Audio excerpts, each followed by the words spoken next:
Morning बेटा, आपका एक बार फिर से स्वागत है आपके अपने यूट्यूब चैनल कौशल्या एजुकेशन में।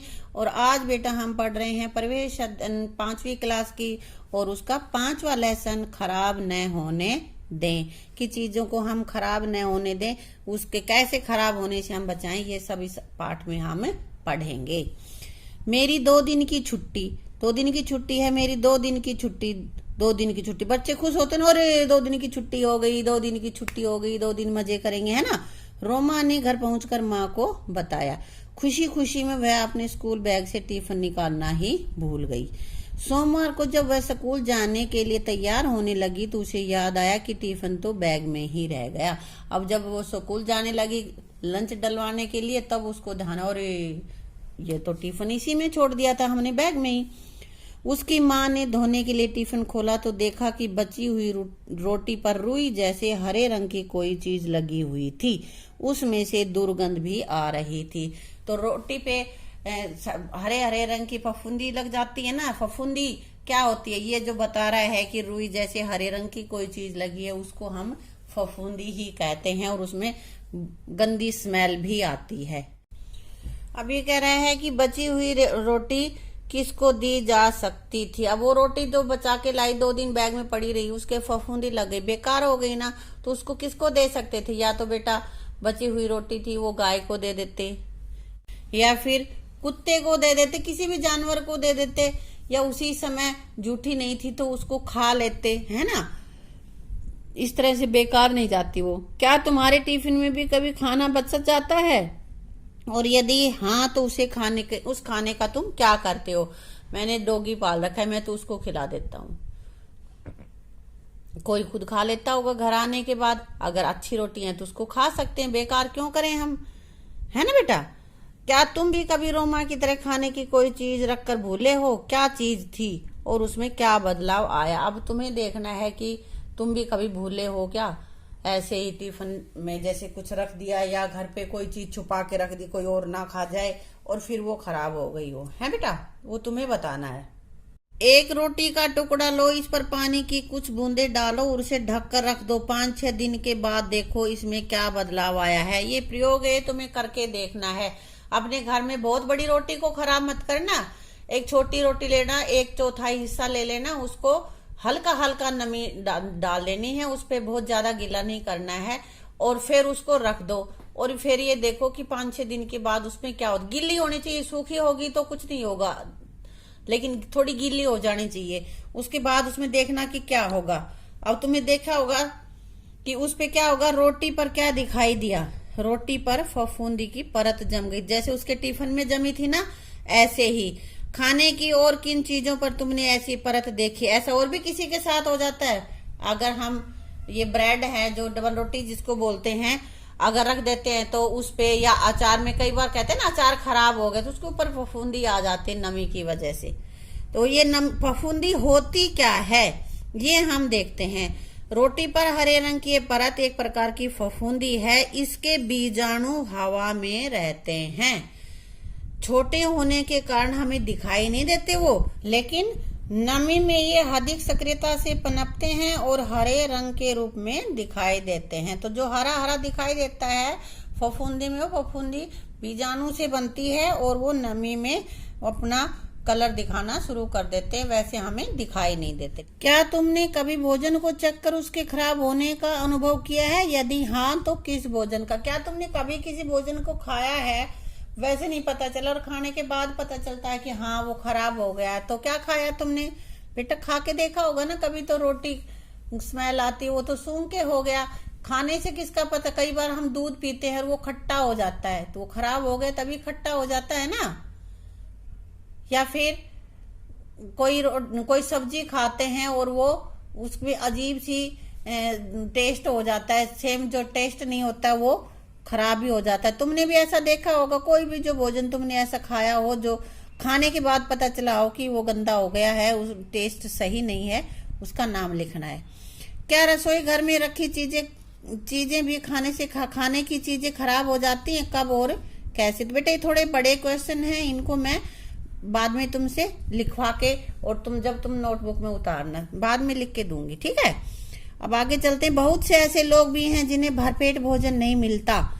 इसके लिए हमें क्या करना चाहिए? जो लोग भूखे रहते हैं उनके लिए हम क्या कर सकते हैं? भाई अगर हमारे पास ज्यादा भोजन है और बचा हुआ भोजन है तो उसको हमें उनको दे देना चाहिए। अगर हम उसको फेंक के बेकार करें उससे अच्छा है कि जिनको भरपेट अनाज नहीं मिल रहा हम उनको दे दें। किसी समारोह आदि के अवसर पर कुछ लोग आवश्यकता से अधिक खाना ले लेते हैं। आदत होती है ना कईयों की, पूरी प्लेट भर के खाते हैं और फिर इसे जूठा छोड़ देते, क्योंकि खा नहीं पाते, भर लेते हैं उसको और फिर उसमें कचरे में डाल देते हैं। क्या इस तरह का खाना छोड़ना और बर्बाद करना उचित है? नहीं। अगर वो खाना बच जाएगा, जूठा नहीं होगा, तो बाद में हम गरीबों में बांट देंगे तो वो बड़े खुश होकर उसको खाएंगे और वो बेचारे भूखे भी नहीं रहेंगे, है ना। अब आगे है, किसी समारोह पर बनाया गया खाना यदि बच जाए तो उसका क्या करना चाहिए? या तो किसी भाई संस्था ऐसी है जहां बहुत गरीब लोग रहते हैं उसको दे देना चाहिए। जिनको भरपेट खाना नहीं मिलता ऐसे लोगों में बांट देना चाहिए। और फिर भी अगर बच जाता है, कुछ ऐसा है कि जिनको लोग भी नहीं खाएंगे, तो उनको हमें पशुओं को दे देना चाहिए, भूखे पशु। इससे अच्छा है कि वो ये खा ले खाना, है ना, पशुओं को दे सकते हैं हम। अब कह रहा है कि ऐसी 5 चीजों के नाम लिखो जिन्हें देखकर या सूंघ कर पता चलता है कि ये खराब है। जैसे दूध है, दूध को देखकर पता करोगे या सूंघ कर? दूध को तो बेटा देखकर भी बता सकते हैं। अगर दूध फट गया है तो पता चल जाएगा कि दूध फट गया, खराब होगा, दही सा बन जाता है वो, है ना। और कुछ फिर उसको सूंघ भी लेते, खट्टी खट्टी स्मेल आ रही होती है। सब्जी को कैसे बताओगे? सूंघ कर, उसमें अगर स्मेल अच्छी नहीं आ रही है तो वो खराब हो गई है। फलों को भी या तो सूंघ कर करेंगे या देख कर। अनाज को देखकर करेंगे कि सुरसी खा गई या क्या हो गया उसमें, है ना। दही को कैसे पता करेंगे कि दही तो वैसे ही खट्टा होता है, तो क्या उसको सूंघेंगे तब उसमें अजीब सी स्मेल आने लग जाती है, इसलिए ये दही पता चल जाता है कि भाई ये खराब हो गया है।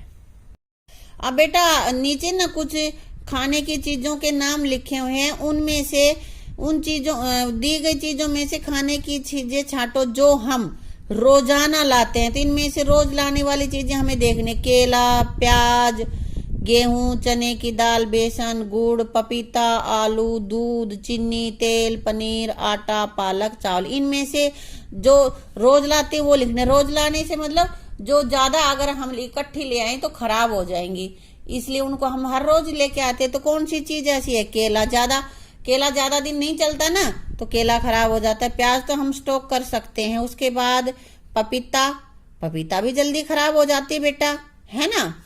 आलू तो चल जाते। दूध आज लाएं कल खराब हो जाए, फट जाएगा वो दूध सारा, है ना। और पनीर भी फिर खराब हो जाता है। ये चीजें हम हर रोज लाते हैं ताजा। अब सप्ताह भर के लिए लाते हैं। अब इनमें से बची हुई और चीजों में से ये छांटना है कि जिन चीजों को हम 1 सप्ताह तक यूज कर लेते हैं, तो क्या होगा? आलू और प्याज। अगर बहुत ज्यादा ले आए तो वो खराब हो जाते हैं। महीने भर के लिए लाते हैं वो चीजें कौन कौन सी? चने की दाल खराब नहीं होती। बेसन भी ले आते हैं, है ना। और क्या लेके आते हैं बेटा? देखो, आटा, है ना। आटा भी हम ले आते हैं, इतना आटा खराब नहीं होता। और वो चीजें अब ये कह रहे हैं कि जिनको हम साल भर के लिए इकट्ठा कर लेते हैं और उसमें कुछ फर्क नहीं। सबसे पहले तो हम अनाज भर लेते हैं, है ना। उसके बाद चावल भी पूरी साल के ले लो, कोई दिक्कत नहीं है। और चीनी कुछ खराब होती है? नहीं होती, उसको टाइट बंद कर दो, चींटियां घुसेगी नहीं, चीनी नहीं खराब होगी, है बेटा। खाने की कुछ चीजें को हमें रोजाना क्यों लाना पड़ता है? अब ऊपर बताया था ना कि कुछ ऐसी चीजों के नाम लिखो जो रोजाना लानी पड़ती हैं। तो अभी कह रहे हैं कि क्यों लानी पड़ती हैं? क्योंकि अगर उनको ज्यादा दिन ले आए तो वो खराब हो जाती, ज्यादा दिन की इकट्ठी कर लेंगे तो वो खराब हो जाएंगी, क्योंकि ये जल्दी खराब हो जाती है, इसलिए हमें उनको ताजा ही लाना पड़ता है। मोहन पड़ा बीमार। अब यहाँ पे मोहन बीमार हो गया, किस वजह से हुआ ये हमें देखना है। एक दिन मोहन हलवाई की दुकान से बर्फी लाया। बर्फी खाने के कुछ घंटों बाद उसके पेट में दर्द हुआ और उल्टियां लग गई। मिठाई खा ली और फिर उसके उल्टियां लग गई। उसके पिताजी उसे डॉक्टर के पास ले गए और डॉक्टर ने जांच की और बताया कि कोई खराब चीज खाने से मोहन बीमार हुआ है। डॉक्टर ने कह दिया उसको फूड पॉइजनिंग हो गया, खराब चीज खा ली, इससे वो पेट में इसके दर्द हो गया और उसको उल्टियां लग गई। तुम्हारे साथ भी हुआ होगा कभी ऐसा, बासी चीज खा ली या कुछ ऐसा खा लिया जो खराब हो चुका था और तुम खा गए तो वो उससे बीमार हो जाते हैं, है ना बेटा? कई बार होता है ऐसा। तो हाँ, तुम कैसे पता लगाओगे कि बर्फी ठीक है या खराब? बर्फी का कैसे पता चले? खाओगे तब पता चलेगा बेटा, है ना? अब बेटा ये अगला क्वेश्चन, क्या खाने की सभी चीजें फफूंदी के कारण खराब होती हैं? यदि नहीं तो खराब होने के और क्या कारण? ये कारण मैं तुम्हें लिख के बताऊंगी, बड़ा है, इस बुक में नहीं आएगा। अब पहले हम ये जान लेते हैं कि चीजें खराब हो जाती हैं तो उनको बचाने के लिए हमें क्या करना पड़ता है, कैसे करते हैं। तो क्या कह रहा है, भोजन सूक्ष्म जीवों यानी कि जीवाणु व फफूंदी आदि से कीड़े मकोड़ों के कारण खराब हो जाए। अगर चीनी में बहुत सारे मकोड़े भर गए तो अपने आप खराबी हो जाएगी वो बेटा, है ना? तो भोजन को खराब होने से बचाने के लिए सूक्ष्म जीवों की वृद्धि को रोकना पड़ता है कि ज्यादा ना बढ़े। तो भोजन की नमी सुखाकर, वायु के से संपर्क हटाकर या अन्य परिरक्षक पदार्थों जैसे तेल, चीनी, नमक, मसाले आदि के प्रयोग से ऐसा किया जाता है। जैसे अचार खराब ना हो, एक तो उसको टाइट बंद करें, ऊपर से काफी सारा उसमें तेल डालें तो खराब नहीं होता। और इसी तरह से सभी जो अनाज हैं या दालें हैं जो भी हैं उनको अच्छे से सुखा कर फिर एयर टाइट जो डिब्बे होते हैं या कनस्तर होते हैं उनमें बंद करें तो उनमें कीड़े नहीं लगेंगे, हैं बेटा? अब कह रहा है कि अपने माता पिता से पूछो कि वे निम्नलिखित चीजों को खराब होने से बचाने के लिए क्या करते हैं। जैसे दूध को खराब होने से बचाने के लिए क्या किया जाता है, बोलो? हाँ, फ्रिज में रख देते हैं। और रोटी तो बेटा बासी रखोगे तो खराब ही होंगी, इसलिए रोटी तो ताजी ही बनाई जाती है, ताजी रोटी बनाते हैं। और अनाज को सुखाकर टंकियों में डाल देते हैं और उसमें नीम के पत्ते आदि डाल देते हैं। सब्जी को कैसे बचाओगे? उसको फ्रिज में रख सकते हैं हम, ठीक है? आगे बेटा, दूध संयंत्र। उषा के गांव के लोग गायें भैंसे पालते हैं, वे दूध को डेयरी में बेच देते हैं, वहां से इसे इकट्ठा करके दूध संयंत्र तक लाया जाता है। डेयरी से इकट्ठा करके और यहाँ पे लेके आते हैं। ये दूध संयंत्र पौष्टिकरण मशीन है इसमें। ये यहाँ दूध में वसा की मात्रा मापी जाती है और उसे अधिक ताप पर गर्म करके एकदम ठंडा किया जाता है। इससे दूध में उपस्थित जीवाणु निष्क्रिय हो जाते हैं और यह कई घंटों तक सुरक्षित रहता है। फिर दूध को पैकेट में भरा जाता है। तो ये दूध संयंत्र यानी उसमें क्या किया जाता है कि दूध को पहले डेयरियों से लाया जाता है, लाने के बाद उसको अच्छी तरह से बहुत ज्यादा उस पर गर्म किया जाता है और फिर उसको तुरंत ठंडा कर देते हैं। ये नहीं धीरे धीरे ठंडा, तुरंत ठंडा करके फिर उनको बाद में पैकेट्स में भर दिया जाता है। जो थैली का दूध तुम लाते हो, है ना बेटा? तुम्हारे घर में दूध कहाँ से आता है भाई? कईयों के तो दूध या लाता होगा, कोई थैली लेके आता होगा, किसी के भैंस भी बंध रही होगी, है ना? तो बेटा मेरे घर दूधिया से आता है, इसलिए मैंने यहाँ पे लिख दिया है दूधिया लाता है। दूध को कैसे सुरक्षित रखा जाता है? दूध को कैसे रखे कि वो फटे नहीं, खराब नहीं हो? तो दूध को उबाल कर ठंडा होने के बाद फ्रिज में रख दिया जाता है, तब दूध फिर खराब नहीं होता है बेटा। तुमने पैकेट में दूध देखा होगा, उस पर लिखी जानकारी को पढ़ो और इसके प्रयोग करने की अंतिम तिथि, रख रखाव और पोषक तत्वों से संबंधित जानकारी की कक्षा में चर्चा करो। अब ये कह रहा है कि भाई सब घरों में थैली आती हैं, लगभग कईयों की आ जाती हैं, तो उस पे कुछ तारीख लिखी हुई होती है, तो उसके बाद इसको यूज नहीं कर सकते, खराब हो जाता है। तो उसको कैसे तो सुरक्षित रखें और उनमें कौन कौन से पोषक तत्व हैं उनके बारे में अपने दोस्तों से अपनी क्लास में बात करनी है, तुम्हें जानना है उसके बारे में। अब यहाँ पे ये जो ऊपर दूध संयंत्र है ना स्थान, तो यहाँ हरियाणा में भी है बेटा। राष्ट्रीय डेयरी अनुसंधान संस्थान हरियाणा के करनाल में स्थित है। कहाँ पे स्थित है? करनाल में। ये हमें याद करना है बेटा। जहां दुधारू पशुओं के अधिक दूध उत्पादन पर निरंतर शोध किया जाता है। हरियाणा में मुर्राह भैंस, ये भैंसों की एक नस्ल है बेटा, अधिक दूध उत्पादन के लिए प्रसिद्ध है। अब तुम्हारे पास प्रश्न आ जाए कि अधिक दूध के लिए विश्व भर में कौन प्रसिद्ध है? हरियाणा की मुर्राह भैंस, ये विश्व भर में प्रसिद्ध है, सबसे ज्यादा दूध देती है बेटा। स्वाद भरा मुरब्बा, मुरब्बा तो तुम सबने ही खाया होगा, बहुत अच्छा लगता है, मीठा मीठा है ना, खट्टा मीठा होता है। तो मधु की नानी के घर आंवला का पेड़ है, कईयों के घर में होता है ना, उसने नानी द्वारा तैयार किया गया आंवले का मुरब्बा बहुत पसंद है, बहुत अच्छे से बनाती है उसकी नानी। सर्दियों की छुट्टियों में जब वह नानी के घर गई तो उसने देखा कि पेड़ पर बहुत सारे आंवला लगे हुए थे। तो क्या किया उसने नानी से मुरब्बा बनाने के लिए कहा कि नानी मुरब्बा बना दो। मुरब्बा तो बना दूंगी पर तुम्हें इसमें मेरी सहायता करनी होगी। कह रही है कि मैं अकेली नहीं कर सकती, तू मेरा काम करवाना साथ में। तो कैसे करे? नानी ने पके हुए आंवले धोकर साफ किए, मधु ने भी आंवले साफ करने में मदद की। करने लग रही है ना यहाँ पे। आंवलों को पानी में डालकर उबाला और फिर निकाल लिया। चाशनी तैयार की, आंवले को चाशनी में डालकर पकाया। पकाते समय ध्यान रखा कि आंवले अधिक न गलने पाए। उनमें इलायची, काली मिर्च मिलाकर कांच के बर्तन में भर दिया। मधु के मुंह में तो पानी आ रहा था, पर नानी ने क्या कहा कि तुम आज नहीं खा सकती हो। आंवला हर रूप में स्वास्थ्य के लिए गुणकारी है, इसमें आयरन और विटामिन सी अधिक मात्रा में होता है। तो बेटा ये मुरब्बा बनाने की यहाँ पे विधि बताई है कि कैसे आंवला का मुरब्बा हम बना सकते हैं। और आंवला हम चाहे मुरब्बा खाएं या आंवला का चूरन खाएं, आंवला की चटनी खाएं, आंवला का अचार खाएं, कुछ भी खाएं, हम किसी भी रूप में खाएं, आंवला बहुत ही लाभकारी होता है। क्या लाभ देता है वो हमें? हमारे शरीर में आयरन और विटामिन सी की मात्रा पूरी करता है, वो बहुत जरूरी होता है आंवला, है बेटा।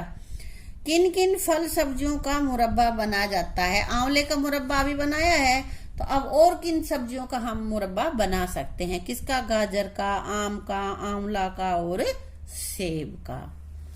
चीनी डालकर और कौन से फल सब्जी परिरक्षित किए जाते हैं? जैसे कि आंवला का मुरब्बा बनाया तो उसमें चीनी की चाशनी बनाई, फिर आंवला खराब नहीं होता है ना। तो इसी तरह से और कौन सी फल सब्जियां हैं जिनको हम चीनी मिला लें, मीठा चाशनी वगैरह में डाल दें और वो खराब ना हो? क्या है? सेब, आम, आंवला, गाजर का मुरब्बा परिरक्षित किया। परिरक्षित मतलब सुरक्षित, खराब होने से बचाना, है बेटा। अब ये कह रहे माता पिता से आंवले की चटनी बनाने की विधि प्राप्त करो और कॉपी में लिखो। आंवले के कोई 2 उपयोग भी लिखो। आंवला मुरब्बा बना के खा लेते हैं, आंवला का अचार भी खा लेते हैं, आंवला का जूस भी पी लेते हैं, है ना।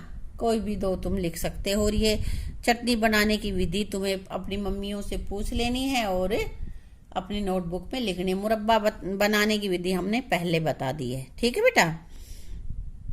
खाएं मटर गर्मियों में मटर खाएं।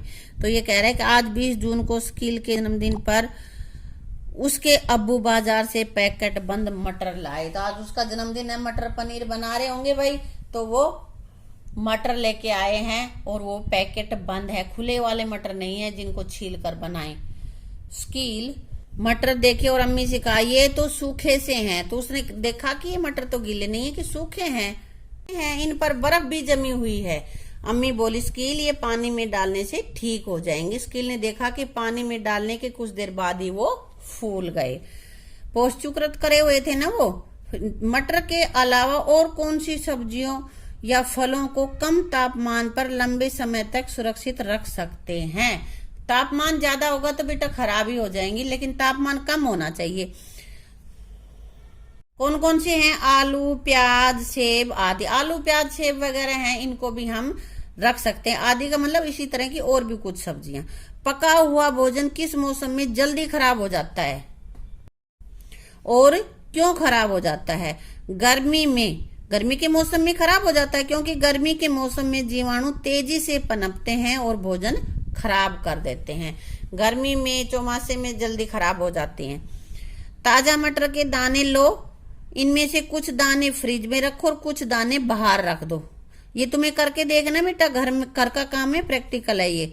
2-3 दिन बाद देखो और कौन से दाने ज्यादा समय तक सुरक्षित रहे, बाहर रखे हुए या फ्रिज में रखे हुए, और क्यों, ये देखना है कि कौन से रहेंगे। तो बेटा ये है, फ्रिज में रखे दाने ही अधिक समय तक सुरक्षित रहे। क्यों रहे? क्योंकि कम तापमान पर मटर के दाने लंबे समय तक खराब नहीं होते। बाहर गर्म मौसम था ना, तापमान ज्यादा था, इसलिए वो खराब हो गए, और मटर जो फ्रिज में रखे थे वो खराब नहीं हुए, क्योंकि फ्रिज में तापमान कम था। तो बेटा आज हम अपने इस वीडियो में यहीं तक का लेसन पढ़ते हैं, आगे का लेसन हम पढ़ेंगे अपनी अगली वीडियो में। तब तक तुम इसको अच्छे से पढ़ लेना दोबारा से और याद कर लेना। Thank you.